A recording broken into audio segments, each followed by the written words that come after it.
हम देखेंगे दुर्लभता या सीमित साधन संबंधी परिभाषा। दुर्लभता या सीमित साधन संबंधी परिभाषा जो है रॉबिन्सन ने दिया था और यह अर्थशास्त्र को एक नया दृष्टिकोण प्रदान किया। उन्होंने एक बुक लिखा था an essay on the nature and significance of economic science. इन्होंने बताया इसके अंतर्गत कि साधनों के मध्य वैकल्पिक प्रयोगों के मध्य पारस्परिक संबंध के रूप में मानव व्यवहार करना ही अर्थशास्त्र का मुख्य उद्देश्य है।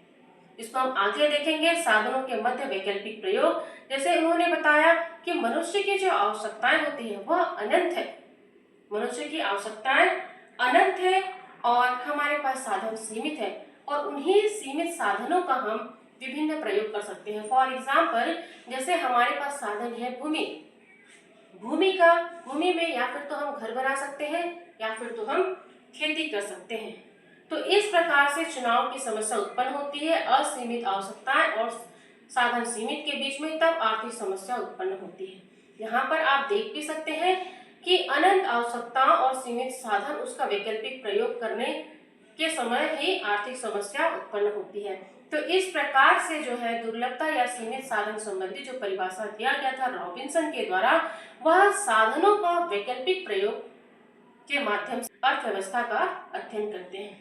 इसकी आलोचना करते हुए कहते हैं कि भाई अर्थशास्त्र में उन्होंने सीमित, असीमित और वैकल्पिक शब्द का प्रयोग किया है, लेकिन यह शब्द का प्रयोग करना ही अनावश्यक है क्योंकि संसाधन सीमित है तो उसका वैकल्पिक प्रयोग होना संभव ही है। उनके द्वारा अर्थशास्त्र में सभी प्रकार की क्रियाओं को शामिल किया गया है। अर्थशास्त्र में सभी प्रकार की क्रियाओं को जो है रॉबिन्सन के द्वारा शामिल किया गया है। इनके आलोचक कहते हैं कि अनावश्यक रूप से जो है इसका विस्तार किया गया, जो कि सही नहीं है। तो इस प्रकार से दुर्लभता या सीमित साधन संबंधी परिभाषा किसके द्वारा दी गई थी? रॉबिन्सन के द्वारा दी गई थी।